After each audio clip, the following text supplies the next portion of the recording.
Thanks a lot, Pierre. So today I'll be telling you about Sherlock Holmes. I get the invitation to this conference before I start working at Spotify. So, and this is what we plan to talk about. So unfortunately, if you're here to hear about Spotify, there isn't much for you. This is about Sherlock Holmes. So in today's talk, I'm not going to tell you how and when to conduct user research. I'm also not going to be telling you about the benefits of user research to product development. I hope that by now you all know that user research is fucking awesome and it brings great insights to your companies. It helps us innovate, it helps us come up with great ideas and validate that what we're doing is actually of value to people. What I will be telling you about is a few habits and practices to become a better researcher. And if you're not a researcher, if you're a developer or a designer or a student or a manager, I hope you can still go out of here with one or two things that help you become more productive, more attentive, and generally better at what you do. So a little background about myself beside what Pierre said. I studied computer engineering, so I finished in 2009, and although I was a good student, a student, so to speak, I really didn't like it. It was just boring, and to me, coding was like too much sitting on the computer, and I'm too ADD for that. Like I want to go out and talk to people. So I started jumping from one thing to another until I reached my happy place in user research. I can hear my echo, by the way. It's kind of strange, like just hearing the echo. So anyway, so starting out as a user researcher, I've done a lot of work. Now it's worse than before. So I've done a lot of work within the first 9 months of being a user researcher at my last job.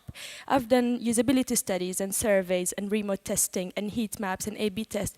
Anything that I could do to gain insight and bring some information about how people use our product and service to my company.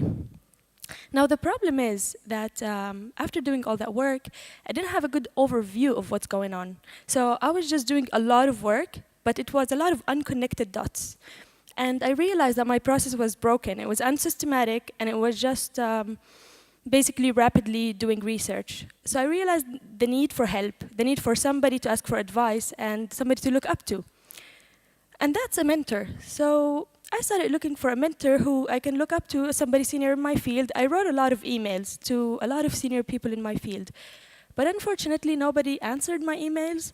And the one person who answered wrote 0 bandwidth. He didn't have time for me. So that was pretty frustrating. But at the same week, I was watching a lot of shows on YouTube. And then I saw this scene. Data, data, data. I cannot make bricks without clay. So that's when it hit me. Sherlock Holmes is the perfect researcher. He could be my mentor. And that's also a big excuse for watching a lot of shows on TV, on YouTube. So I started investigating Sherlock Holmes, watching a lot of episodes, reading books about him. There's a specific book by Maria Konnikova called Mastermind, How to Think Like Sherlock Holmes, where she talks about his methods and his power of observation and specific traits of Sherlock Holmes. So after I've done all of that, I realized that way before we become data-driven decision makers, Sherlock Holmes was the first to advocate for using data to build insights. As you can see, he believed that to build anything solid, you need data. And that's simply how successful companies do it today. That's how we at Spotify and people at Booking.com and people at all these successful companies are able to understand the needs and the limitations within the area that we're working in.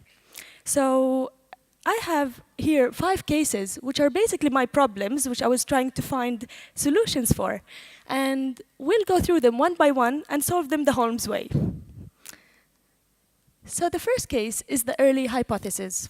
It's probably good to start with how Holmes solves cases. So Holmes normally starts by understanding the problem. So the story typically begins by a client coming to Holmes and explaining to him what's going on, like either crime or certain mystery. Holmes would ask him for all the information and whatever he can tell him, and then he sends him off. After that, he'd go out to the field and collects data. So interviews people, traces, fingerprints, anything that he could lay his hand on. He goes back, develops a hypothesis, and then tests that hypothesis, validate it. If it's valid, he presents his conclusion, and if it wasn't, he goes back, collects more data, develops the next hypothesis, and so on. He iterates on his process. And that should look pretty familiar to you if you've ever done user research. So if you look up user research process on Google, that's the first result you get. It's on Smashing Magazine, and it's a 5-step process. Pretty much the same, like starts with an objective or a problem, and then we develop a hypothesis. We choose the methods for testing that. We conduct our research and analyze it and go back to our team. If you look at our method and you look at Sherlock's method, you'd find out one difference that could be a game changer. It could change all the results, and that is collecting data before you develop a hypothesis. So let me give you an example. Suppose we work for a website called whatever.com. And whatever.com redesigned their page, their home page, and the main call to action got a reduction in the clicks by 40%. So the click-through rate went down by 40%. You might look at the design and think, I think the button is too small and people don't see it. So you go ahead and you design your study and your questions based on the idea that the button is too small. You try to see, are people seeing the button or are they not seeing the button? And you could really validate that the button is too small, but you've chose your hypothesis way too early. So had you collected data before you made the hypothesis, you could have come up with a lot of different ones and theories about why that could have happened. For example, we know that in summer, people are away from their computers more than in winter, so that's a reduction there. Maybe there's a campaign, a marketing campaign that sends people to another page instead. So there could be a lot of data that is the reason, or at least a part of the reason. So collecting data is really important in making the right theory. And if you look at what Holmes says, he says it's a capital mistake to theorize before one has data, because instantly you start to twist the facts to suit your theory instead of the theory to suit the facts. So if you go to the field with a clear mind that aims to learn and understand more than validate, you will be able to, develop a better and more informed hypothesis. You'll be able to generate criteria to test your hypothesis against, and that leads to reducing the sunk cost. I haven't talked about sunk cost yet.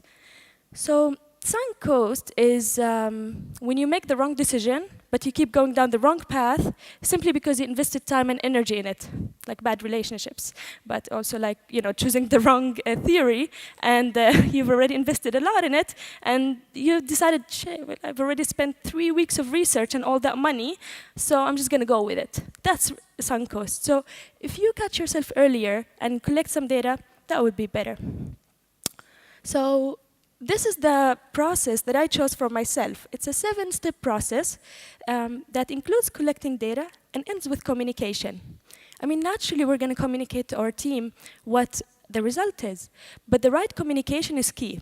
If you watch any episode of Sherlock Holmes, it naturally ends with him saying exactly how he reached the conclusion, so telling exactly the facts and how, with the method, etc.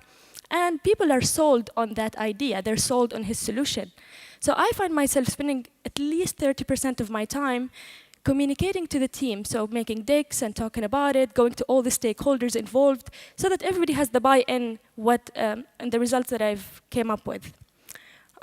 So yeah, pay attention to communication. The second case is the missed opportunity. I'm going to first show you a small scene from the episode The Blue Carbuncle, and then we're going to talk about it.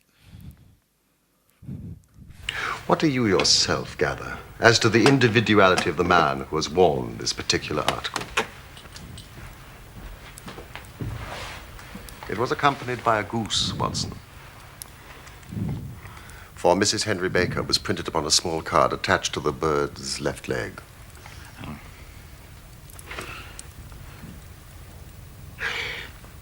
Well, apart from the initials inside, HB, presumably Henry Baker,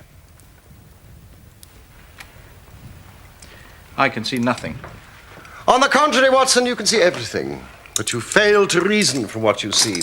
You are too timid in drawing your inferences. Then, pray, tell me what it is that you can infer from that hat.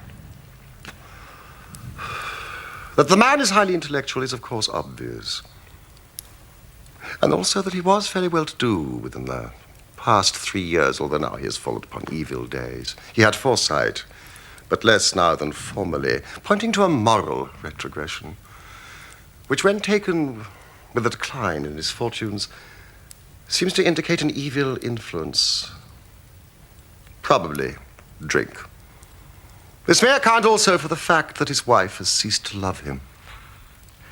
My dear Holmes. He has, however, retained some degree of self-respect. Now, he leads a sedentary life.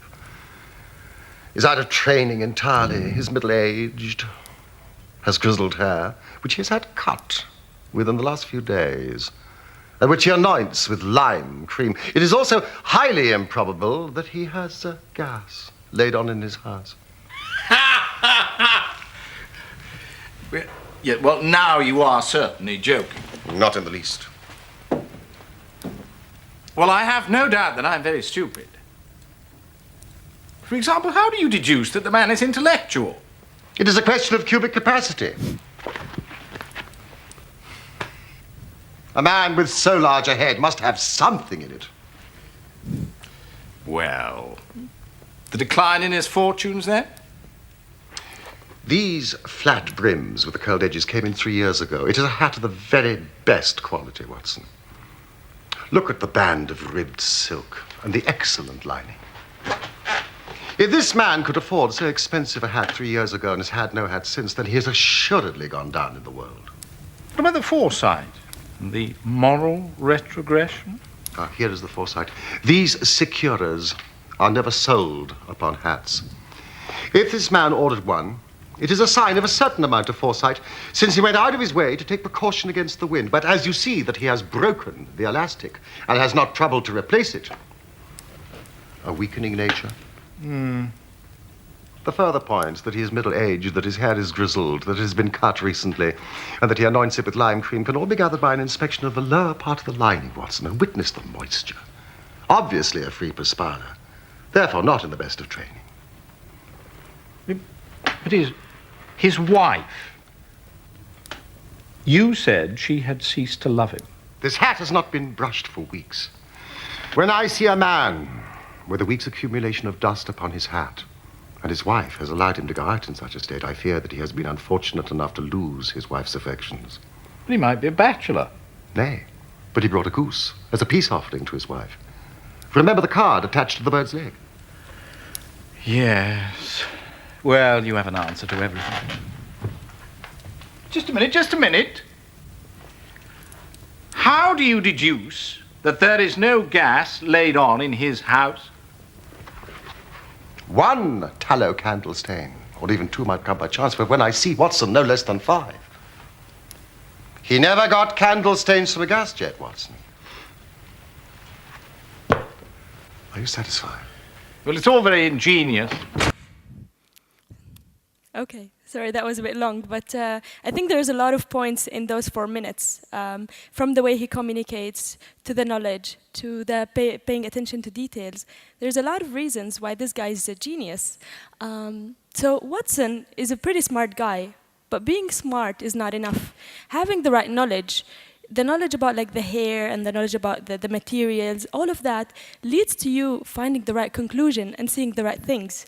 Whatever you put in your brain matters to how you think and how you approach problems. So there's a limited capacity in the brain. You need to be really aware of what you put in your brain, and because that defines how you look at the world. So if we talk about technology and apps and services, probably the newest trends in there is what there's to be known, or maybe it's the limitations around using your product, like 3G networks. Maybe it's certain things that has to do with localization, or perhaps it's just user behaviors, typical ones. If you know them well, when you see a certain number on your Google dashboard, you will understand what that means. So all that knowledge is important to seeing new things and to innovating. As Sherlock Holmes says, the world is full of obvious things which nobody by any chance ever observes. So if you start observing the right things, you have a unique difference, and you will be able to come up with things that nobody has come up with. I was yesterday taken to Andrew from Booking.com, and he was telling me how their research team is constantly going from market to market in order to localize well. So they go to, I don't know if it's, yeah, I don't know, China, like different places in the world, because they want to have that differentiation against their competitors. And trying to know everything of everything is not a good idea. So you can't collect all the knowledge in the world. Only a fool does that. As I said, we have limited capacity and we want to use it wisely. So for myself, I chose, because I know myself and my interests, I chose the qualitative research, and I tap into the resources which allow me to have that deep and narrow knowledge in research. So it's up to you to know yourself and your interest and your area and choose the right knowledge to have on the fly. The third case is the curious incident of the dog in the nighttime. Does anybody know this saying? Nobody. I'll tell you that story later. But first, let's look at these apps. So these are two photo apps. I want you to look at them and tell me, who is more likely to download the first app? Raise of hands. First app? I don't see anybody. Can we see people? Okay. Who is more likely to download the second app? 2 people. 3, 4? Okay. Now, let's look at that fact. Now, who is more likely to download the first app? Okay, we have now 3 people. So initially, 3 people wanted to download the second app. Now everybody wants to download the first, sorry. Now everybody wants to download the second. And that is called omission neglect. The phenomenon of assuming that because the fact is not there, it does not exist, is called omission neglect. It leads us to form strong opinion about a certain thing because we assume the evidence is enough. Sometimes that evidence is not enough, it's weak. There are events and circumstances that we don't know, and we need to really pay attention to that when we research with people. Because people tend to not tell us a lot. So when we go out and we ask people about how many apps do they have on their phone, they might think they have 5 when they have actually 50. When we ask people if they use Photoshop, they might have opened Photoshop once and they think they do, but they actually don't. So omission neglect is really important to us making the right decisions. So how can we avoid omission neglect when we research with people? Well, first I try to ask them to tell me a story. So instead of asking them questions, yes, no questions, and like certain specifics, I ask them to tell me stories. They tend to uncover a lot of details when they tell stories or talk about their emotions. I also watch what they do more than what they say. So instead of asking them, do you use Photoshop? I ask them to open their computers and see what they can do with it. So I give them a task. I also follow up with a lot of whys and hows. So just keep digging deeper until you get to the real essence of what you need to know. And the story of the curious incident of the dog in the nighttime is from the episode Silver Blaze, when a horse gets stolen and his trainer gets murdered. So there's Inspector Gregory and Sherlock Holmes. So Sherlock asked him, what about the guard dog? Did he say anything? Did he bark? Did he do something? And he said, no, nothing. He did nothing. So Holmes deduced from that because the dog didn't bark, it means he knows somebody. That person is familiar to the family. So he was able to find out who the murderer is from that fact. While Inspector Gregory assumed that because that non-event happened, it means nothing there is to be seen. And most of us are like Inspector Gregory. We're not paying attention to the non-events. So that's also something to pay attention to. The fourth case is the divided attention. And that's, I think, becoming the constant problem of my generation specifically. This is my desk a while back. At the same time, I had to create, I think, 3 presentations and give a workshop and prepare a talk and think of what I have to have for dinner, what am I eating next, etc. And then on top of that, the phone comes and buzzes with Facebook and WhatsApp and notifications and emails. So my head is really everywhere. And attention has become such an underrated mental asset.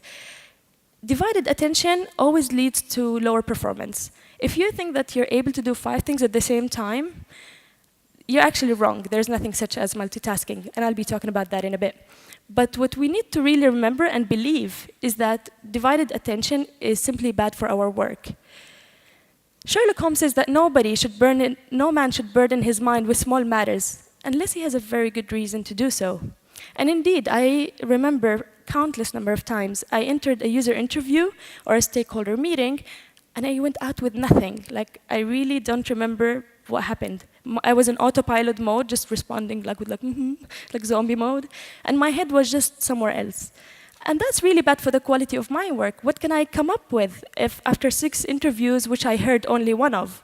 So it's important to remember that, it's important to actually leave and discard everything before you enter and embark on a task that requires your full attention.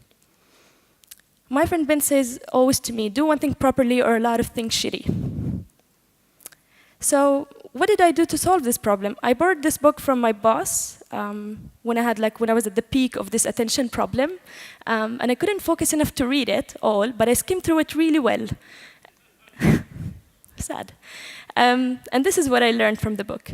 The first is that multitasking is a myth. There is nothing such as a brain divided in multiple areas processing things at the same time. What happens is that we rapidly switch tasks, not giving enough attention to any of them or enough quality. The second is that sharpened attention and focus makes you more productive and observant. Sounds very obvious, but we still don't practice it. We still don't pay attention to it. The third is that entering a flow equals happiness. And happiness is something we're all seeking. So if you know that when you enter a state of flow, when you play tennis or when you play music and you enter that state of flow, you will be happy. So what's better than that? If you can do that at work, at 8 hours at work, then it's a big plus. The fourth thing is that you can train your attention through short daily practices. So even me as ADD, I found myself actually getting better with meditation. So there are multiple ways to meditate. Some people think it's really hard or really boring. It doesn't have to be. You can do walking meditation. You can do sitting meditation. Just sit and tell yourself, breathe in. I know I'm breathing in. Breathe out. I know I'm breathing out. Do that for 5 minutes. You'll see a change. And if you're more tech savvy, go to calm.com and sit a guided meditation for 2, 5, 10 minutes, however you please. I've just done that before I give the talk, and it made me quite less nervous. So it really helps. The second thing I use is Momentum, and it's a Chrome plugin that the way it works, you open a new tab and it shows up. They ask you, what is your main focus of today? And you write that down. Every time you open a new tab, this shows up. And they have a to-do list over there. So on the surface, it's a simple productivity tool. But when you start using it every day, it has a beautiful way of creeping into your workflow and reminding you what's important. So when I was working in this talk, every time I want to procrastinate and go to Facebook or Twitter, I saw FTF 15. I'm like, all right, I could just call it. So it really helps. The fifth case is the obsessed researcher. So you've collected all the data, you've been attentive, you've been mindful, you avoided the early hypothesis, and now you have all those videos or all that data, and you need to come up with a solution, or you need to come up with a conclusion. So what happens to me is that I sit and look at the data super hard. I try too hard to come up with something, and I forget to step back and look at the overall picture. What Holmes does is that he sits back and he smokes his pipe, or he plays the violin. In this scene of the Red-Headed League, after the client goes off, so he tells him, he gives him the problem and explains everything, give him all the data, and then he goes away. Watson runs to Sherlock and he's like, so what do you think? What is your idea? What happened? And Sherlock tells him, it's quite a 3-pipe problem, and I beg you that you won't speak to me for 50 minutes. So what he means is that he just wants to sit back and let the data simmer in his head. He wants to let his lower brain work out the problem for him. Now, I'm going to do some oversimplification, but I read that in the book Focus. There are 2 parts of our brain, the top brain and the bottom brain. The top brain is the one that is responsible for active thinking. So if you ask me a question, I think about it, I answer, that's top brain. The lower brain is the involuntary one, responsible for the sensory data. If you do this, I notice, That's lower brain. It's also the one that gives you that eureka moment. So when you're in the shower or on the toilet or you're sleeping and ideas come to you and you wake up and don't try them, that's the lower brain working hard for you. It's not you thinking. So you want to give that lower brain a chance to work more often. You want to give yourself that cognitive boost. So how you do it? Simply by disengaging. So once you've done your homework, go out, drink a cup of tea, take a walk, play some music. And if you can disengage completely, explain it to somebody. When you kind of externalize the data that you have, it becomes more obvious to you. Do you know that feeling? Have you ever had it? So that's how you give your lower brain a chance to work for you and give you some ideas. I had a bit of punchline, but that's actually it. Those are the 5 cases, the 5 problems that I've had before I get to know Sherlock Holmes. And these are the solutions. The first, don't come up with conclusions before you have enough data. Get the right knowledge and use your brain capacity wisely. The third is notice the missing information and ask a lot of questions. Fourth, be mindful and stay focused through daily practices. Meditate. The fifth is disengage and let your lower brain work for you. And this won't happen overnight. I'm not practicing all what I'm preaching here. I'm really trying hard, but things take time. And even Sherlock Holmes wasn't born this way. Well, he wasn't born anyway. He's fictional, but he wasn't always like that, because he said that it takes a long habit until he got to this point where he didn't even realize anymore how he came to conclusion and how he came to solutions. So take your time. It takes 21 days to build the habit. Take 21 days and let your inner Sherlock shine. Thank you.